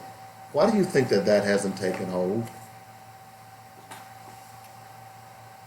How do we have to wait? Right. Why? I mean, you're at all the meetings. You speak eloquently. You write. You do all of these things for the benefit of children that obviously aren't yours to some extent. And it just seems to me that the support that you deserve, you don't get from parents in this school district. And I guess I'm asking, do you ever get tired? Do you ever wonder, why am I doing this for other people's kids when they don't seem to care about their own kids? So I will tell you that at times it does become frustrating, but I don't get tired and I don't give up, because I recognize that there are systems that are in place that distract parents, that keep parents to some degree from feeling that they have the right. There's some transgenerational trauma that people, particularly African Americans and Latino Americans, have experienced.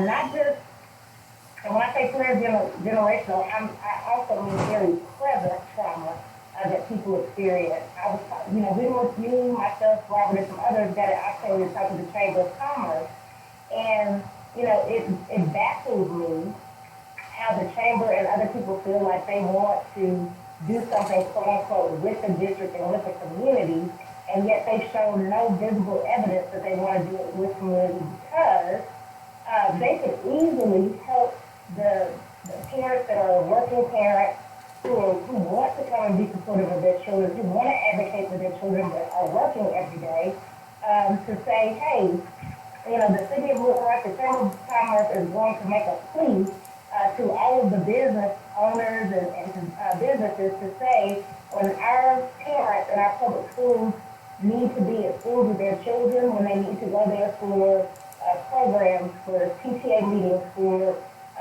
presentations, for whatever reason that their child needs them to show up and be present, they won't get penalized for doing so. And so I will tell you that I know a lot of people don't participate, not because they don't care, but because they don't feel like they can. They feel like they can't afford to miss work. If they lose their job, then there's another catastrophe and domino effect of all of the oppression they're already dealing with. We have parents in the Little Rock School District, David and Robert, that we know many, I shouldn't say many, but there are a substantial number of parents in the Little Rock School District who themselves might not have a high school diploma, who might not have completed high school, who have some deficits academically. And so sometimes it's challenging to go and be in these meetings with people who many of whom have degrees, many of whom talk in language and communication that might be a little bit, might feel intimidating, to have a conversation with, let alone to stand up for your child and stand up for your child's rights, because they don't want to be mistreated and abused because of what they lack in knowing, but they know how to protect and to try to preserve their careers that are there, that are obvious. I mean, they are like white elephants in the room, and nobody wants to deal with them. I can't speak to why there are other middle class persons in our community who absolutely can afford to speak up and can afford to help and support, who could be more assistant for, I'm not sure, class and some of the work people who I need to run out to my car. Talk to her when I be right back. about I gotta get my the students that are making marginalized and districts don't think. I don't get that personally, but I absolutely don't beat up on some of these parents that I know in their minds, certainly they are doing what they can, and they don't know what else or how else to fight because they're against so many brick laws. They don't have transportation to get to school already. They're already, depending on school buses to get their children there, and so trying to find ways to get themselves to the school is a whole nother challenge. I've got some parents who, again, try to hitch rides and borrow, carpool to get to it. And for a lot of people, that is embarrassing to have to admit that they can't really afford to take care of their family. And so that which they can do, I absolutely don't beat them up for that. Great point. Can you hear me? I can, I'm sorry. Yeah, that's a great point, Nicholas Farber, just checking in. So I know you had an opportunity to go to the Ford NGO meeting, and from the meeting, give us a little perspective of how you viewed the program and what you'd like to see in the program as we move forward. As it relates to the Ford NGL framework, I still say that for me, I'm not pleased that there's already a timeline for implementation. The framework has some positives, but I will say that the negative is again, this program that would be brought into the Little Rock School District without bringing it to the parents, to the people who would have to experience it the most, that are impacted the most. Is being brought in a very bureaucratic way. People who are not as impacted are making decisions for people who are. And for me, that's always backwards. That's always the wrong way. As we've discussed before, Robert, I'm not pleased, and I think all of us agree, those of us that were community activists at the table, that if you really want to turn the Little Rock School District, if you really want to see some of the successes that the Little Rock School District has had a history of, we need to not only reach back in our history and learn from our past, but we need to be wise as we move forward in the future to make sure that we set children on a bedrock and a foundation that starts with excellence in education at kindergarten level, at the pre-K level. There were some parents today or yesterday in one of our grassroots meetings It said, I don't understand why there are any schools in the Little Rock School District where children don't start off in kindergarten or pre-K learning at least one or two other languages.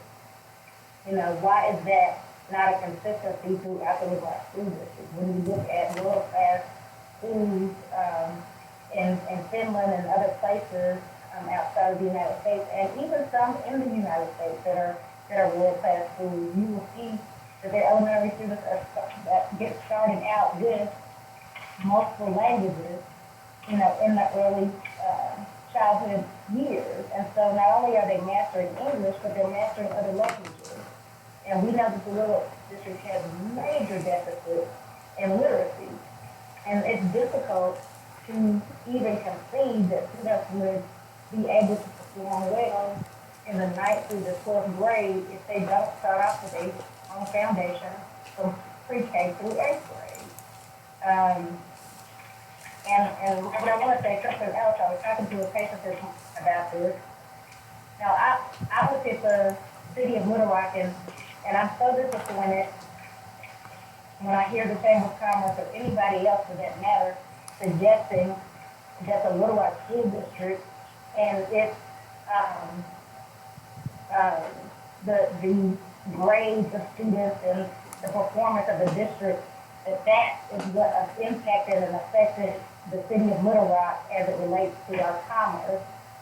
No, our commerce failed us because they decided that there were too many people that were African American that seemed to be coming into the city of Little Rock, moving into more affluent areas back in the 90s.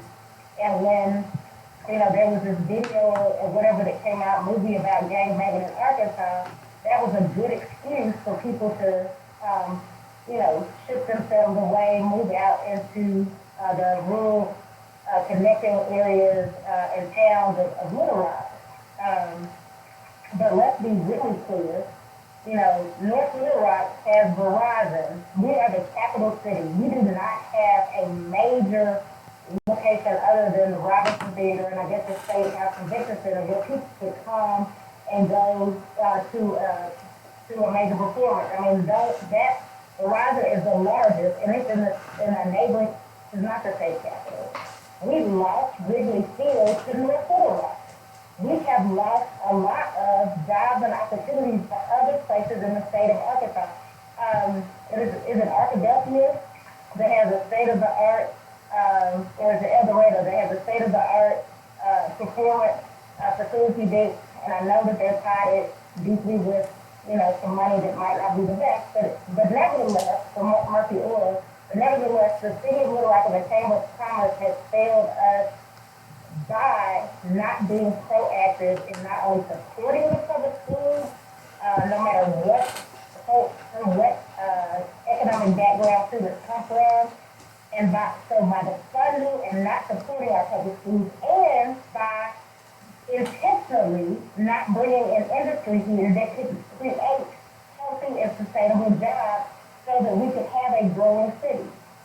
And the other thing I meant to mention in that meeting was, the chamber has been dishonest about this by saying that they are supportive of the Little Rock School District. When people move into the city of Little Rock to come and move here, and they encourage them to move in West Little Rock or in the Heights or the Hillcrest area, the chamber people suggest to them not to send their children to public schools, but they recommend each them in the charter schools and the schools. And when I say the charter schools, I'm sorry, not for their kids. Those are for employment opportunities for maybe a spouse who doesn't have a job yet. And so, I don't know that I don't have any evidence for trusting the chamber that anything that they're trying to do would manifest itself to really be being beneficial to people, A, who are African American and Latinx, and secondly, people who have been impacted by poverty and systemic racism in our city and our state. Dr. Whitfield, I really appreciate you joining us. I did send you, I just want to tell you, I sent you a DM as it relates to a News Channel 5 investigation. It's not even an investigation, it's just touting the top schools in the state of Tennessee. They do that across the country. And the reason I sent that to you is because of the meeting that you spoke that we all attended, and the chamber basically, and I'm pretty sure that all of us verified this with Robert Rozelle, that they said that the schools in question that was on the Ford GL program were tops in the state of Tennessee and Nashville proper. Did you understand them is that what was said to you? Yeah, I can hear you. Go ahead. All right. All right. So I just sent you a report, and it is done by U.S. News and World Report. And I don't know if you still have the paperwork from what they gave you where they talked about, but you can also go out to their website and look at the schools that are in that are in the Tennessee area. I mean, the Nashville metro area. Right. And none of those schools that they said that were top in the Nashville, Davidson County area are on the list from U.S. News and World Report that says that those schools in the U.S. News and World Report are the top schools in the state of Tennessee. And it goes down the list. And as a matter of fact, the school that I mentioned was Martin Luther King. There's another one, Hume Fogg. Those two schools are in the top 5 of the top 10 in schools in the state of Tennessee. But not any of the schools that they referred to in their documentation that they distributed to us are on that list, at least as the top school. So I thought you would enjoy that for your edification.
Well, I just thought that information would be good for you. Hey, look, I appreciate you joining us. Keep up the good fight. There are people behind you, and eventually the worm is going to turn. You just got to keep fighting.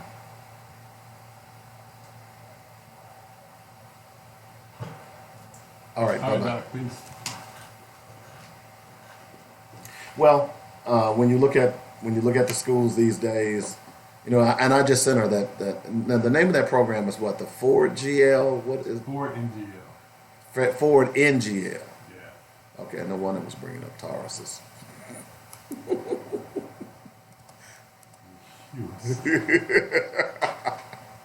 I'm just saying, Ford NGL. So you can go out. They've got a website. And for those of you who don't know what we're talking about, we all attended a meeting about 2 weeks ago about a program that is called Ford NGL that they want to bring to Little Rock for some of the schools. And to be totally honest, there were concerns on the part of all of us. And as I sat there, and look, I want the best for our kids, no ifs, ands, or buts about it. But I'm a little tired of white people creating programs to save black people. I'm just going to be real with you because I don't trust that. There's a history of white people making programs for black people. The Freedmen's Bureau. Y'all remember that? The New Deal. Y'all remember that? The civil rights legislation. I'm a little annoyed by that. So when you come to me and you say, "Hey, I got this brand new thing that's going to help your people out," I'm always going to look at it with a jaundiced eye. Let's put it that way. And then the fact that you reference your program in a city that I loved and lived in, which I call my second home, and not just loved and lived in, but was actively involved in the inner workings of that city. To give you an example, one of the shows that I did in Nashville was with the vice mayor, Howard Gentry Jr. Not to be dropping any names to you, but if you go to Tennessee State, Howard Gentry's name is on their athletic facility. Not Howard Gentry Jr. I'm talking about Howard Gentry's dad. Okay? So those are the types of people that I was involved with in the city of Nashville. Worked, diligently in the inner city. Did my teenage survival kit at McGavick and many of those inner city schools. And when you tell me that based on evidence that this will change, when I know what those schools were like, I just didn't agree with that. And then, of course, U.S. News and World Report comes out, and I was trying to find the names of the schools because I know McGavick was one. I know that Stratford was another one, which a very dear friend of mine taught there. Right. White's Creek, as I said, one of the legendary track coaches in the country. Right. Sam Smith, who is now passed on, Right. whom my daughter ran for his girls track club, the Continental T-Bells. Right. Okay. Gotcha. I don't want to be critical of the program. I'm not being critical. No, I'm just saying, be honest with me. I'm not saying you are. My point is, I don't want to be critical of the program. And the reason I don't, and I shouldn't say program, I don't want to be critical of the plan. The reason I don't want to be critical is I truly believe that education in Little Rock needs a transformation. I agree. Now, that being said, am I sure that this is a component to make that transformation? Now, there are a lot of questions that pop into my head. While I think that the concept itself is exceptional, right? Except for one item. What's that? You don't have an entrepreneurial component in there. Other than that, I have a problem correct. with that. That component Okay. we will definitely have added. But my point is I think that something like that is much needed. Okay. Secondly, if test scores are a determining factor in federal funding, explain to us how this improves kids' test scores and we don't lose funding. Because again, if we lose our federal funding because our test scores are too low, or because they're not taking a test at all, then how does that impact our district? And those are conversations I think we need to have, because we have yet to have those conversations. And that's why, there were some things that Nika said, Dr. Whitfield, that I thought were very key. There are still conversations yet to be had that I think are very important. Well, I agree, and again, it concerns me that you go out and find a program. I mean, what was the criteria of you finding this program? Are there other programs? Did you review those programs? Yada, yada, yada.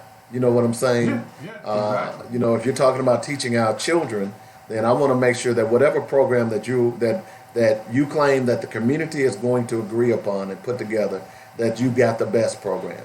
And it's not a program that someone is being paid under the table.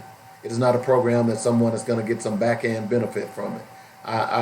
And more importantly, I want to make sure that the data that you are providing to us is factual.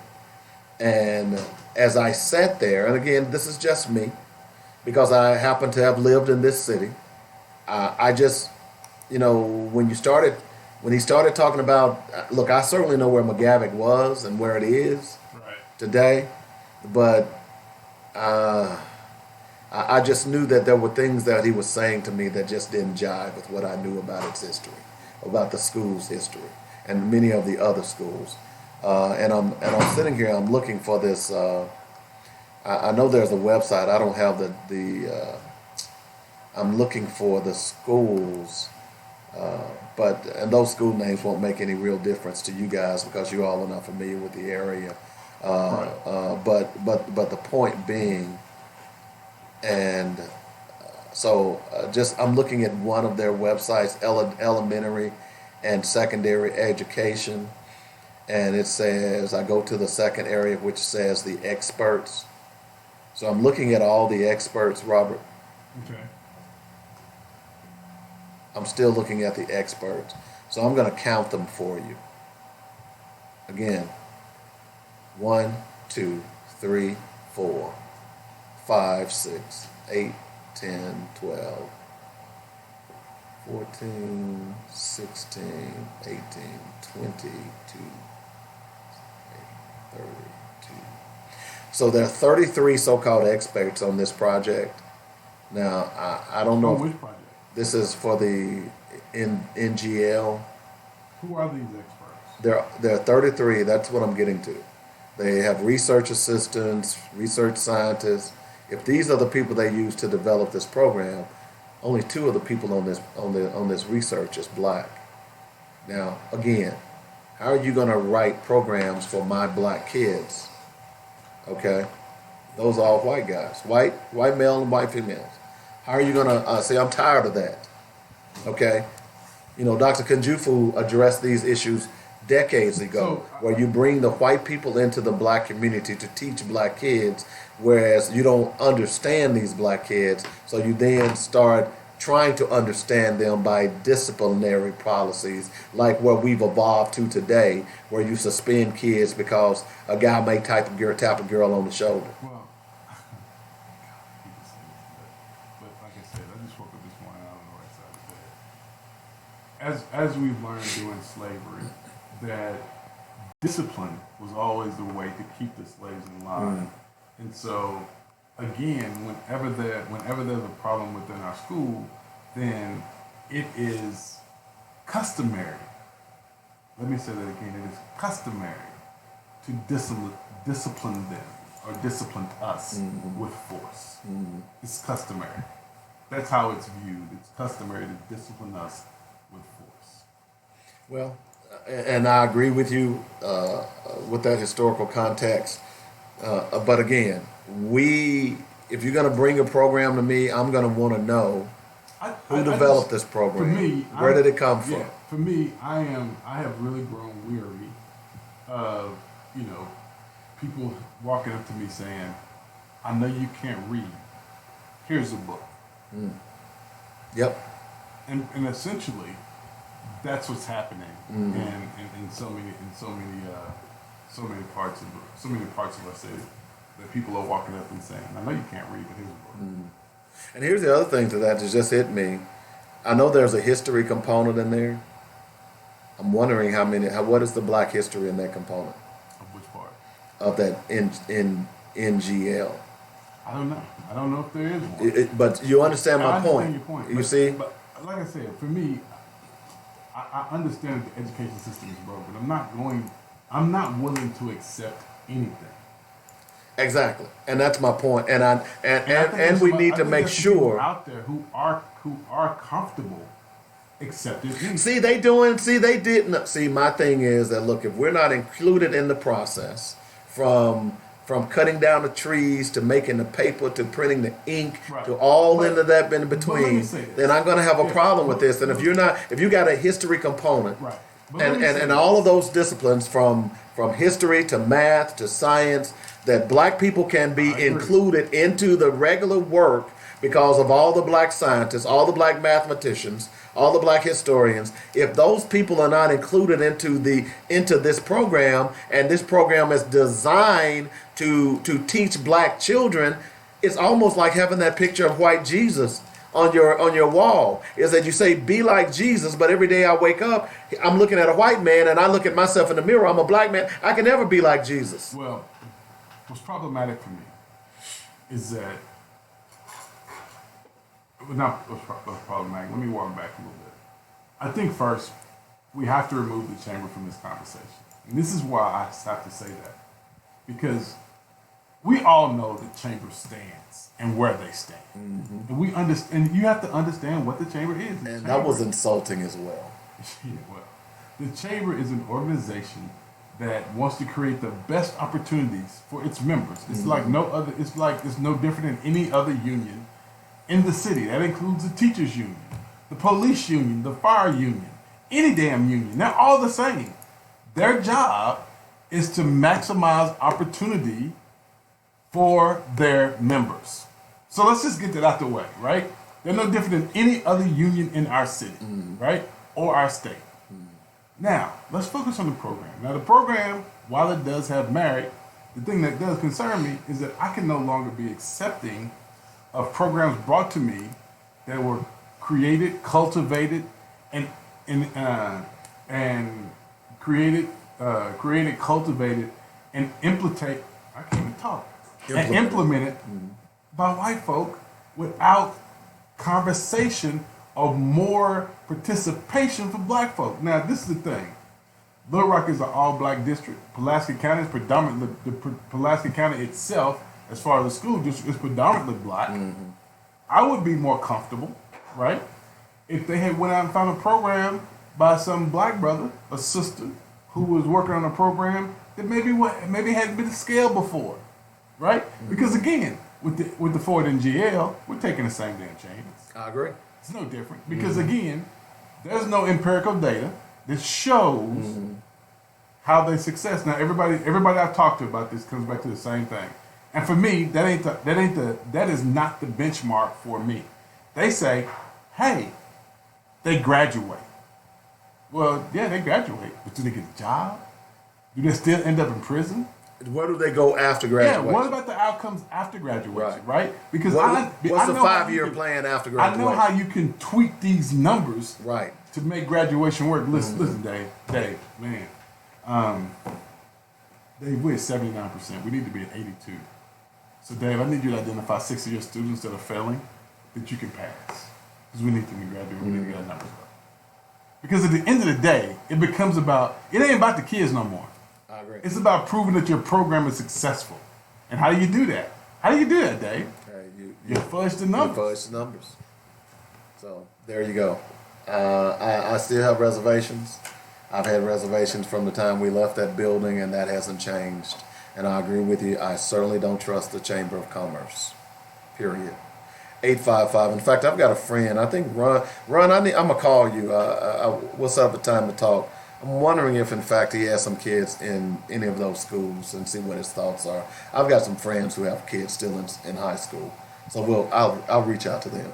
Anyway, that's Black Focus Radio. Our issues, our solutions, our voices on Joint Radio, folks. Please, I'm telling you, if you go outside today, make sure you stay hydrated. I just went out to my car. And my shoe melted. Right now, I don't have any sole on the bottom of my feet. So just realistically speaking, just be careful because it is hot. They say it's going to cool off a little bit tomorrow. So with that, we've got to get out of here. Roberto. Hey, spend money in your own community. If you don't, nobody else will. And also, just want to remind people that we are working on the thing with Little Rock Central. We are very close to getting it resolved. I should know something here in the next day or so, and then I'll be able to officially announce it. But I will tell you that. So we've got to get out of here. Just want to remind all of you that stay focused. There are leaders out there. We just have to point them out. And remember, what if I told you that the left wing and the right wing is part of the same bird? You've been listening to Black Focus, where we discuss our issues with our solutions. Y'all have a good day. Voices. Join us every weekday afternoon at 1 p.m. on jointradio.com.